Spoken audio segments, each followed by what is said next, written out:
இதுவரைக்கும் இவரை கெட்டவரு, ஜனங்களுக்கு நல்லது பண்ண மாட்டாருன்னு சொன்ன நீங்களே நிறைய ஓட்டு வித்தியாசத்துல ஜெயிக்க வச்சிருக்கீங்க. அதனால உங்களை மனமாற பாராட்டுறேன்.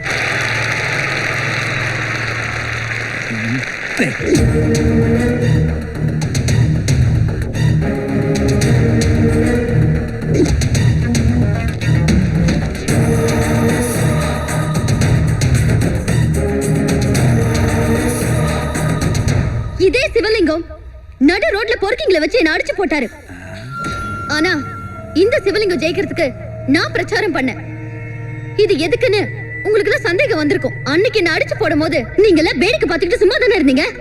வேடிக்கை பார்த்த உங்களை விட இவர் கேவலமானவரா? இல்ல, இல்லவே இல்ல.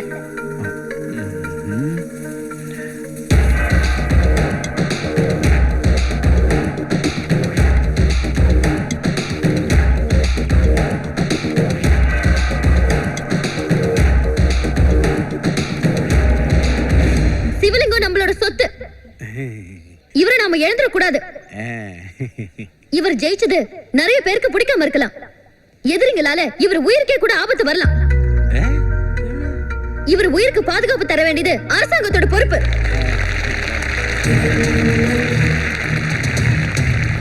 எதிர்காலத்துல பெரிய சரித்திரம் படைக்க போற இந்த மகானுக்கு உங்க எல்லாரும் முன்னாடியும் நான் முதல் மரியாதை செலுத்தணும்னு ஆசைப்படுறேன்.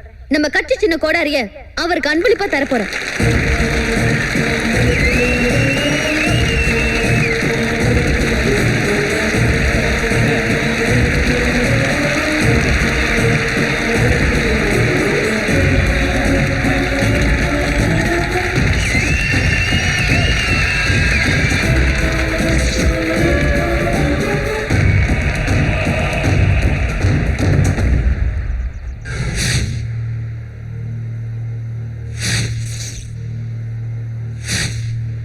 இது பரசுராமன் கோடாரி. கடமைக்காக பெத்த அம்மாவையே கொலை பண்ண கோடாரி.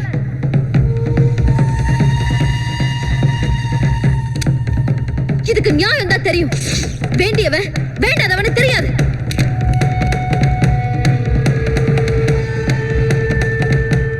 இதுக்கு நிகழ்காலத்து மேல பயம் இல்ல, எதிர்காலத்து மேல நம்பிக்கை உண்டு. இப்படிப்பட்ட இந்த கோடாரி அதர்மத்தை அழிக்கிற காளி நாக்கா மாறும். அக்கிரமத்தை அழிக்கிற ஆயுதமா மாறும். நாட்டுல இருக்கிற இவன மாதிரி மிருகங்களுக்கு எவனா மாறும்.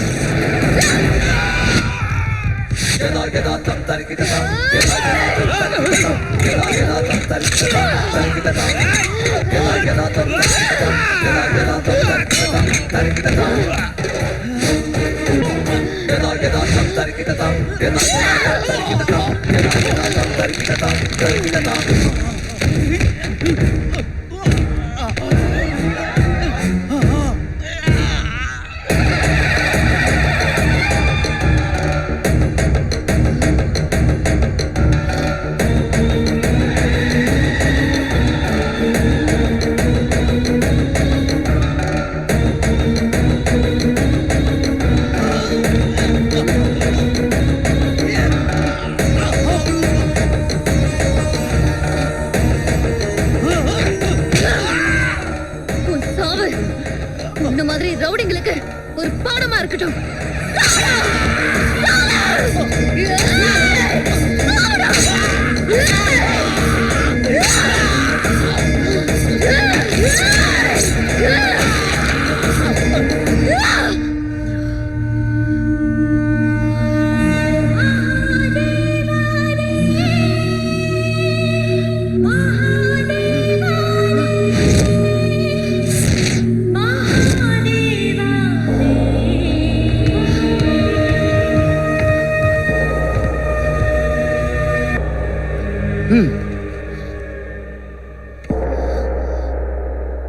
விளங்க மாட்டேன்.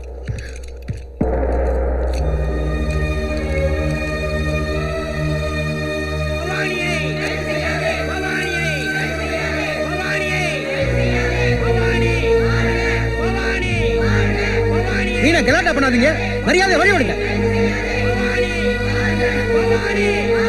நிறுத்துங்க, நிறுத்துங்க, நிறுத்துங்க. தயவு செஞ்சு நான் சொல்றது கேளுங்க. நிஜமா நீங்க என்ன காப்பாத்தணும்னு நினைச்சா, நான் செஞ்சது நியாயம்னு நினைச்சா, முதல்ல உங்களுக்குள்ள இருக்கிற கோழைத்தனத்தை தூக்கி போடுங்க. கண்ணு முன்னாடி நடக்கிற அநியாயத்தையும் அக்கிரமத்தையும் தைரியமா எதிர்த்து போராடுங்க. அப்படி செஞ்சீங்கன்னா உங்களுக்குள்ள எத்தனையோ பவானி இருப்பா. நான் இந்த சிவலிங்கத்தை கொலை பண்ணது உங்களுக்குள்ள நியாயமா தெரியல, ஆனா அது சட்டப்படி குற்றம். அதுக்கு நான் தண்டனை அனுபவிச்சே ஆகணும்.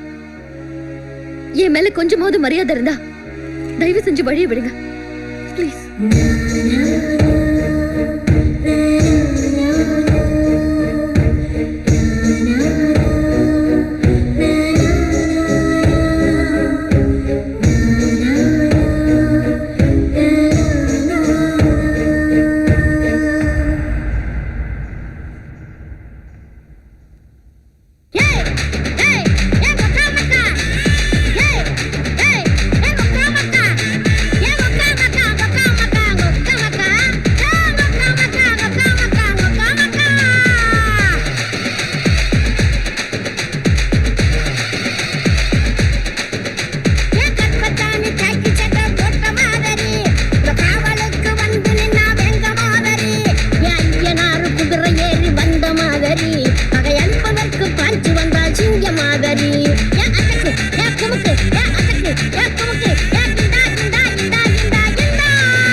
விடாதே, என் கூட இடி குமரி இவ கோடுதாண்டா.